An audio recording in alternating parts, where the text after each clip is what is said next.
이 시간은 누가복음 10장 38절로 42절에 나오는 마르다와 마리아 자매의 이야기를 통해 무엇을 위한 열정인가라는 제목으로 말씀을 나누려고 합니다.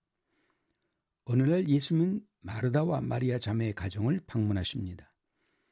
예수님을 맞이한 두 자매는 어떻게 하면 예수님을 기쁘게 해드릴까 생각하다 언니 마르다는 맛있는 음식을 만들어 예수님을 대접하기로 결정하였고, 동생 마리아는 예수님과의 대화를 선택했습니다.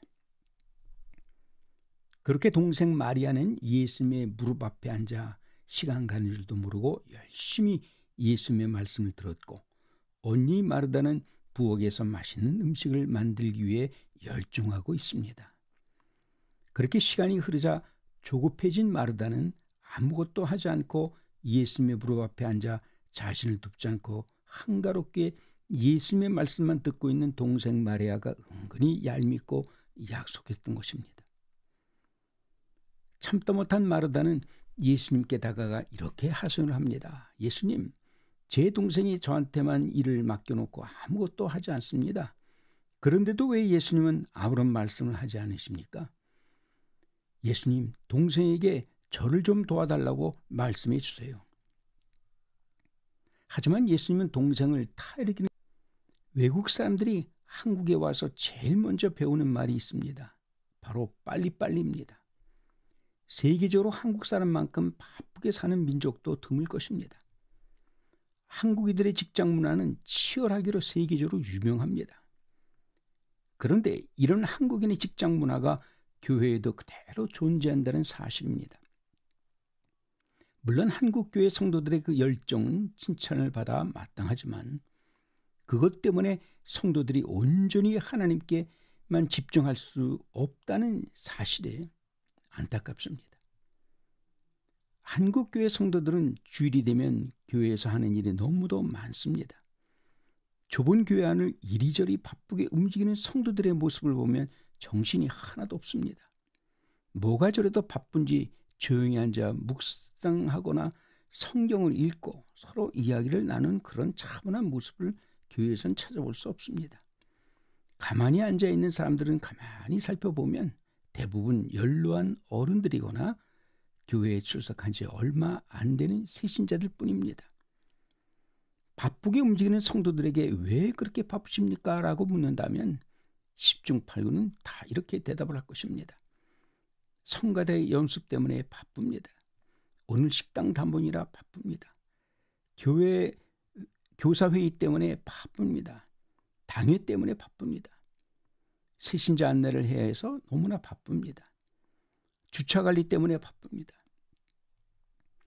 일주일 내내 삶의 현장에서 그렇게 바쁘게 살았으면서도 주일날만 되면 어디서 저런 에너지가 생겨 펄펄 날아다니는지 신기할 따름입니다.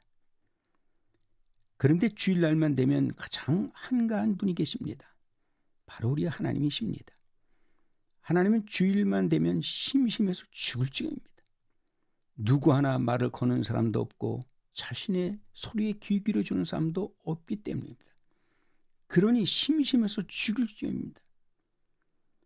그나마도 예배 시간에 조금 집중하는 듯 하지만 그것도 잠시 예배가 끝나고 나면 또다시 왁작지껄 교회 안과 밖이 사람들의 소리로 정신이 하나도 없습니다.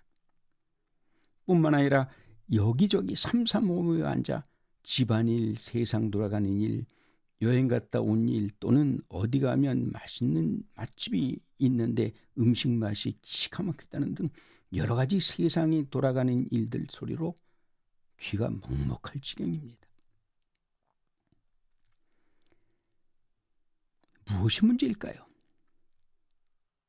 사전에서 주일이라고 검색하면 성당이나 교회에 출석하여 미사 또는 예배에 참여하여 거룩하게 보내는 날로 그날은 노동과 생업을 자제하고 거룩하게 쉬는 날이라 이렇게 되어 있습니다.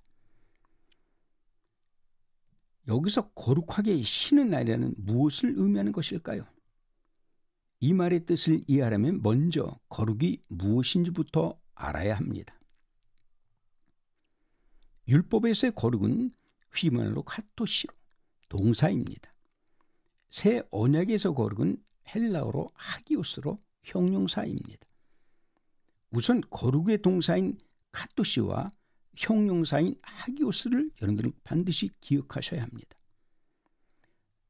율법의 동사 카토시는 분리됨 또는 구별됨이란 뜻으로 끊임없이 세상과 구별되기 위해서 노력해야 하고 선과 악을 분리하기 위해서 열심히 율법을 지켜야 합니다. 악은 모양이라도 버리라는 말씀을 실천하기 위해 날마다 정결한 삶을 살기 위해 부지런히 노력해야 하는 것입니다. 그것이 거룩한 제사요 속죄를 위한 번제입니다. 때문에 절기마다 양을 잡아 피를 흘려야 하고 아름다운 향을 피워 하나님께 올려드려야 하는 것입니다. 이것이 율법에서의 거룩 카토시입니다. 새 언약에서의 하기오스는 하나님과의 사귐입니다. 하나님의 은혜에 감사하고 하나님의 사랑에 감사하여 찬양을 올려드리고 받은 사랑에 감사하여 언제나 기도와 예배로 영광을 드립니다. 받은 바 은혜와 사랑을 행위로 보답하는 것이 아니라 가슴 깊은 곳에서 우러나오는 하나님을 향한 경외함이 감격이 되어 기도와 찬양과 예배로 올려드리는 것입니다. 이것이 하기오의 거룩입니다. 하나님과의 사귐은 바로 이런 것입니다. 마리아처럼 주님 앞으로 다가가서 주님과 은밀한 대화와 깊은 교제, 그것이면 충분한 것입니다. 주님은 당신의 이야기를 들어주는 사람들을 가장 좋아하시고 당신과의 대화를 경청하는 사람들을 가장 사랑하십니다. 마리아가 바로 그런 사람입니다.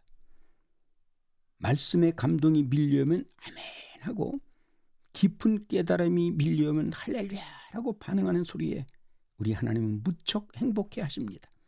이것이 하기오의 거룩입니다. 그런데 안타깝게도 언니 마르다는 예수님을 자신의 집을 방문한 손님으로 여기고 음식을 대접하기 위해 분주했던 것입니다.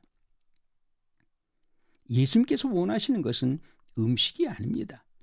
예배의 순서나 절차 그리고 화려한 이벤트가 아닙니다. 좀 부족하고 미숙해도 괜찮습니다.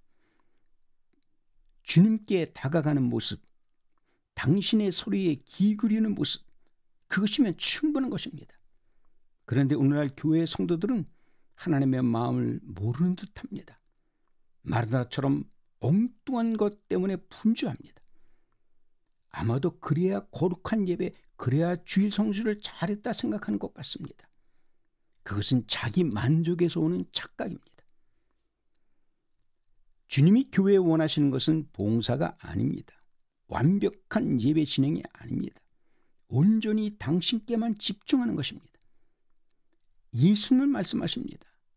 나는 먹지 않아도 괜찮다. 너희가 좀 부족해도 괜찮다. 나를 위해 이것저것 꾸미고 치장하지 않아도 괜찮단다.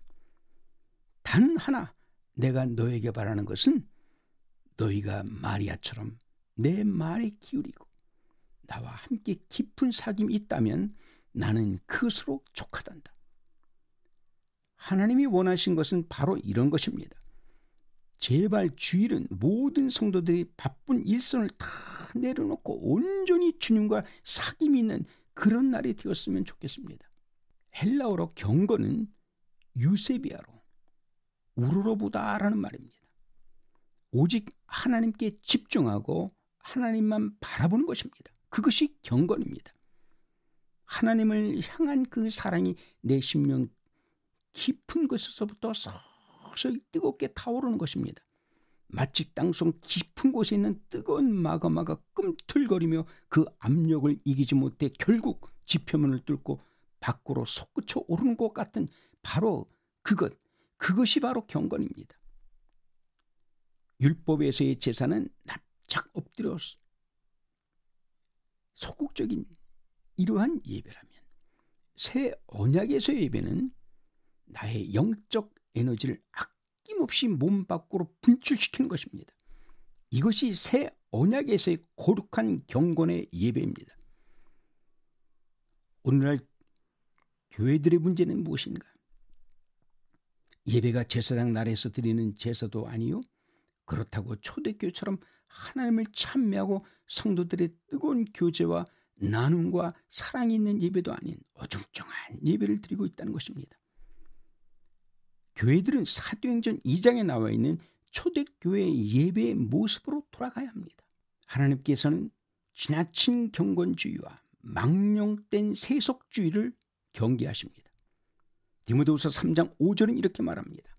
경건의 모양은 있으나 경건의 능력은 부인하니 이 같은 자들에게서 뇌가 돌아서라. 주님이 가장 좋아하는 사람은 봉사를 잘하는 사람도, 찬양을 잘하는 사람도, 기도를 잘하는 사람도, 헌금을 많이 하는 사람도, 말씀을 많이 아는 사람도 아닙니다. 당신과 깊은 사귐이 있는 사람입니다. 마리아는 이 좋은 것을 택했으니 빼앗기지 아니하리라. 무엇을 빼앗기지 않는다는 걸까요? 바로 예수님의 마음입니다. 사랑하는 사람의 마음을 얻는다고 하는 것은 행복한 일입니다. 왜냐하면 마음을 얻으면 모든 것을 다 얻는 것이기 때문입니다. 마리아는 예수님의 무릎 앞에 앉아 오직 한 가지 일에만 집중했습니다. 그것은 예수님의 마음을 얻는 것입니다. 예수님의 마음을 얻는다고 하는 것은 내 심령에 예수님으로부터 꽉 채운다는 것입니다. 여러분 정말 오해 없이 저의 말에 집중해 주시길 바랍니다. 그리고 냉철하게 판단하여 깊이 숙고해 주시기를 부탁드립니다. 내가 교회에서 열정을 다해 섬기고 봉사하는 일들이 어찌 보면 하나님 보시기에 별로 중요하게 여기지 않을 수도 있다는 사실입니다. 만약 그래도 내가 하는 일이 중요하다고 생각한다면 이 한 가지는 분명히 기억해야 합니다. 내가 하는 그것 때문에 마르다처럼 가장 소중한 것을 빼앗기지 말아야 한다는 사실입니다. 마리아가 예수님의 무릎 앞에 앉아 무슨 이야기를 나누었는지 성경은 자세하게 기록하고 있지 않습니다.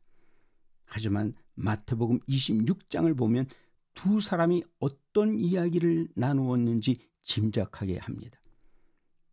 예수께서 베다니 문둥이 시몬의 집에서 식사하실 때 마리아는 귀하고 비싼 향유를 망설임 없이 예수님의 머리 위에 부었습니다. 계산이 빠른 가룟 유다는 이것이 300데나리온이라고 얘기합니다. 그 금액은 노동자 한 사람의 1년치 연봉에 해당하는 상당한 금액입니다. 그러니 가룟 유다가 화를 낼 만도 합니다. 하지만 예수님은 마리아가 한 행동을 내 장사를 미리 준비한 것이라 이렇게 말씀하십니다. 예수님은 제자들과 깊이 이야기를 나누질 못했던 당신의 죽음과 부활에 관한 이야기를 터놓고 마리아와 나누었던 것입니다. 때문에 마리아는 값비싼 향유를 예수님의 머리에 붓고 미리 장사를 준비할 수 있었고 예수님의 죽음 이후에 부활을 제일 먼저 목격하는 영광을 얻게 된 것입니다.